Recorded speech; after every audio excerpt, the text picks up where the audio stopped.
What's up YouTube, Capital G here, looking at the new erratas on some cards that have just been unbanned. There are 6 cards in total, and this is kind of crazy because some of these cards, guys, I could never envision them coming off the ban list without an errata. Rescue Cat is probably the #1 card on this list. Rescue Cat and Imperial Order, I'm just like, nah, I don't think those cards will ever be unbanned because they're just too ridiculous. And I do know that like erratas are kind of a divisive topic because some people hate them. Some people say, you know what, man, don't ruin the cards, just leave them broken or make another version. Konami has done this multiple times in the past. I mean, even a broken card like Pot of Avarice was originally supposed to be a weaker version of Pot of Greed. Other cards like Lightning Vortex at one point was limited, and that was supposed to be basically like a more balanced version of Regeki, only hitting face-ups, requiring a discard cost. You know, sometimes I feel like Konami does erratas right with like Ring of Destruction, still a very viable card. I do wish that you could use Ring during your turn, but the main thing was they made it so it couldn't cause ties, and there are some erratas like you know, the Sinister Serpent one where you just look at the card and you're just like, it's trash. Like the Sinister Serpent errata is basically like it is toilet paper at this point. It is good for almost nothing. So sometimes they do it right, sometimes they ruin the card, sometimes it comes out kind of balanced and it's like a good easy way to get it off the ban list, like cards like Sangan or I guess Star Magician of Chaos. I don't think those cards were necessarily overpowered, but their errata forms are perfectly fine. These, I think they have a very good batch of 6 cards here because a lot of these I think are still extremely powerful. They just turned them down a little bit. Like these, I don't feel like any of these cards got neutered in my opinion. So let's look at Brain Control. Normal spell card. I believe this came out in the Lost Millennium. I haven't played this since like Teledad, if I'm not mistaken. It was a pretty damn broken card in the format. It was like a 1-card win condition. That's saying something when you have, you know, shit like Cold Wave and Crush Card and Solemn Judgment and Trap Dust Shoot in the game. So this card was super duper broken when it was legal. Paid 100 life points, then target one face-up monster your opponent controls that cannot, or excuse me, that can be normal summon / set. Take control of that target until the end phase. Okay, so the cost is still pretty much the same, paying 800 life points. It still does target. To me, this is actually like it's actually pretty good. Like this is still a very good card. Like, I mean, obviously you can't target, or it can't be used on anything coming out of the extra deck. Like you can't use it on, well, unless they're like pendulums. You can't use it on synchros, you can't use it on Xyz or fusions. Also, you know, like rituals or Namis, like, you know, Dark Arm Dragon or Judgment Dragon. Like you can't brain control my Judgment Dragon. So it does take away a lot of the luck stack, but a lot of like pendulum monsters, I mean, anything in Metaphors or like ABC that's not, you know, Buster Druid, that's not a fusion basically. Anything in those 2 decks I can pretty much take, or I guess, you know, so they do exceed a little bit. I think this is actually pretty fair. Like this is as fair as Brain Control is gonna fucking get. I'll say that. The fact that you can still do whatever you want with the monster, I can still tribute it, I can still attack with it, you know, I can still use it for any of my extra deck plays. I think it's actually pretty fair, but I couldn't see this card going to like 3. Like even still, this is like too powerful to have more than like 1 copy. You know, this would be dumb if it was like at 3, because then it's like, all right, I could see somebody playing 3 of these in a fucking turn and just killing somebody. Future Fusion, this is one that had me super geeked because I don't know why, but I've been talking about this for the last, I don't know, 6 months. I keep hinting to Konami, I'm like, please unban Future Fusion. Just do it to make fusions the best decks in the game. Fusion Master Race. Even though Metaphors and ABC are arguably the best decks, people like to say ABC are not a fusion deck, Cap, even though it technically is. It's a continuous spell, just like it was before. Effect number 1, during your standby phase, after this card's activation, reveal 1 fusion monster in your extra deck. And if you do, send the materials for that fusion monster from your deck to the graveyard. Effect number 2, I believe, is identical. During the second standby phase after this card's activation, fusion summon 1 fusion monster with the same name as the monster you revealed for the first effect from your extra deck. When this card leaves the field, blow up the monster, and then when the monster leaves the field, blow up this card. So Future Fusion, to me, this is definitely a good errata to bring the card back into the game, because this card still has the absolute broken high ceiling. Like if you guys never played when like Chaos Dragons were a thing, I've said multiple times, I've never beat Chaos Dragons, not even once, when they opened with Future Fusion, because they would basically be able to dump 5 monsters into the graveyard, and if that wasn't enough advantage for them getting their light pulsars and everything they needed into the graveyard, probably, you know, banishing like a Dark Arm, etc., then you know, just around the corner they were getting a 5,000 attack 5-hit three-headed dragon, so it's like you had to deal with that too. This still lets you get both of those effects. They just made the card a little bit slower. Like basically Future Fusion is a temporary neg1 now. Like it just sits on the field and doesn't do anything, but then in your following turn it immediately like starts becoming broken. It starts, you know,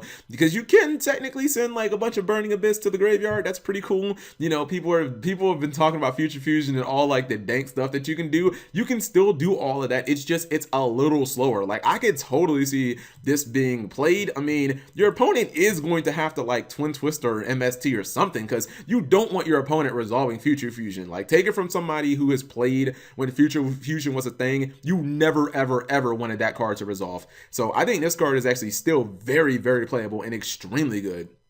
And next we got Imperial Order. I don't know what they were thinking about this one. I think the new Imperial Order is still pretty fucking, like, I think this shit is like broken. Continuous trap card. It says you must pay 700 life points during each player's, it's during each player's, oh my bad. Whoops. It's during each player's standby. Oh, okay, that's how they balanced it. My bad. I thought it was just during yours. Wow, we learned something as I'm doing the video. Oh, okay. It says you must pay 700 life points during each player's standby phase. If you cannot pay 700, destroy this card. While this card is in spell and trap zone, negate these spell effects on the field. Okay, so basically this is still the same. It still negates everything that is a spell card. It's kind of stupid that it even negates, like, if you have like a dark magical circle that's already been activated, like it negates that too. Like that's kind of stupid. But you know, obviously if your opponent like tries to activate Twin Twister or their Pot of Desires, or they try to activate their Union Hanger, or just any of the important spell cards like Card of Demise, anything like that, it gets negated. What I didn't realize about this card was the part about it not being optional. Like I don't think that doesn't matter at all. A deck like Paleozoics that runs nothing but traps and monsters and doesn't run but like maybe a couple of Desires as like the only spell cards, like they don't care about it being not optional. Like the important thing is this card basically costs 1400 life points between both players. That's important. With that said, I still think this card is pretty OP. Honestly, I still think this card, because I'm just thinking about it in decks like Paleozoic that don't run a lot of spells, or just, you know, any of these like trap heavy decks like Heroes that can basically go turn one, that can flip this over and then basically just auto win the game. You know what I mean? Like how many ways of beating Heroes are there going to be when you can't activate any spells? You know what I mean? Like you can kaiju one monster and they flip. Like if I was playing like Heroes, I'd totally run this, because you're only going to use, once the game is not going to go that long. Like 1400 life points might not matter. But then again, honestly, maybe not in Heroes, because a hero lives, you might actually, you know, like it's half your life points plus instant fusion. So maybe not. But I could totally see this still being played. Next up, we have Goyo Guardian. I face palmed as soon as I read this card. I was like, wait, what? At first, I didn't see an errata, and then I saw right here, it requires an Earth Tuner monster plus one or more non-tuners. And I was like, Konami, please. This card is not that good. Like, for those of you who don't know, Goyo Guardian was broke as fuck in like 2009. It's 2016. Come on, Konami. It's 7 years later. Like Goyo was broken because it had 2800 attack. Like it had higher attack than level 6 or level 8 synchros, and it was a level 6. Like it was able back in Teledad to beat over shit like Stardust and Thought Ruler Archfiend, and it was only a level 6, which was kind of like stupid. You could just summon Stratos and then teleport a Krebons, and bam, you could just attack over your opponent's Stardust. And since Mirror Force was limited at the time, it usually was just going to go through. Then you took their Stardust, and then they couldn't, you know, like, you know, blow your field up, whatever, because you had Stardust in defense mode. I think this is a card that was, they have ruined Goyo. I mean, Goyo was at 3 in the TCG. It's kind of crazy. They're scared of Goyo Guardian, and we're scared of things like Mighty over here that's been at 3 for forever. Gateway of the 6 is another example, but honestly, I think that this has pretty much killed Goyo Guardian's competitiveness. I mean, maybe somebody will still be able to run it, but it's not like Goyo was really doing much anyways. I mean, run a copy of it in like Black Wings or something like that, just to have like a good level 6 synchro, but not really feeling a new Goyo Guardian. Brianna Dragon of the Ice Barrier, another card that we have not played in a very long time. This is part of the reason I top 8 my first regionals card was this card. You just drop Brio and then drop Dark Arm in the same turn. Too OP. Level 6 Water Sea Serpents. Looks like the stats and everything are the same. It's still generic. The most important part of Brio, which a lot of people have said in the past would have gotten Brio unbanned, is you can only use the effect of Brionic once per turn. This means that if you have multiple copies of Brionic, that you can only use one copy, or you can only use one effect still. It says you can discard to the graveyard any number of cards and target that many number of cards your opponent controls, return them to the hand. The reason Brionic got banned, guys, is because of an old Infernity loop where you could trish your opponent 5 turns going first, and obviously they would have no cards. Everything they had would be completely banished, and you would still have a pretty damn big field. And there were just so many stupid loops with like Rescue Cat and Premature Burial and the OCG. I think that's what got Rescue Cat banned in the OCG, was like the Premature Burial loops and shit like that. But this is actually pretty good, and decks like Mermail, this is still gonna be extremely powerful. You know, Deep Sea Diva and stuff like that. Like, this is, I think the new Brio is still a very, very strong card. I would say that it's better than Goyo Guardian. I would say that it's probably the best level 6 synchro in the game. I put it even better. Yeah, I think it's still better than Coral Dragon, even with it being once per turn, because you can discard like, you know, 3 or 4. Imagine if your opponent like Max Siege you, drop like 4 cards, just like make them pick up their entire hand, or make them pick up their entire field and just OTK them or something like that.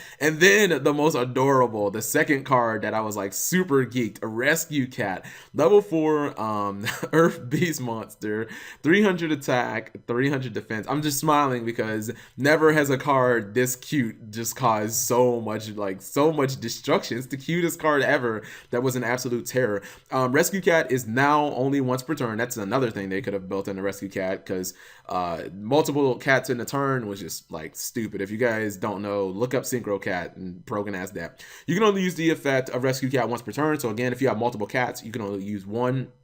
You can send this card to the graveyard, that's the cost. Special summon 2 level 3 or lower beast type monsters from your deck, but their effects are negated and also are destroyed during the end phase. So the first thing I noticed about Rescue Cat, even though their effects are negated, I don't really think that's that important. Like, it was important back in the day, because like people would bring out 2 air bellums and you could attack directly and like take out, you know, almost your opponent's entire hand. But you can still just go into like an instant synchro play, like, or an instant like rank 3 XC. Like, it might not be quite as broken in like Madoches, but Rescue Cat is still really, really, really good. I could totally see this being played. It's just the problem with a lot of the decks that benefited from Rescue Cat aren't that good anymore. Decks like Gladiator Beast and you know, decks like Madoche, they're just not like as strong as they were. But I'm gonna just go out on a limb. I'm gonna say that Rescue Cat has the chance out of all of these cards to become like the most broken again, just because it technically limits future card design. Like, if Konami makes another deck like I don't know, fucking Zodiac Beast,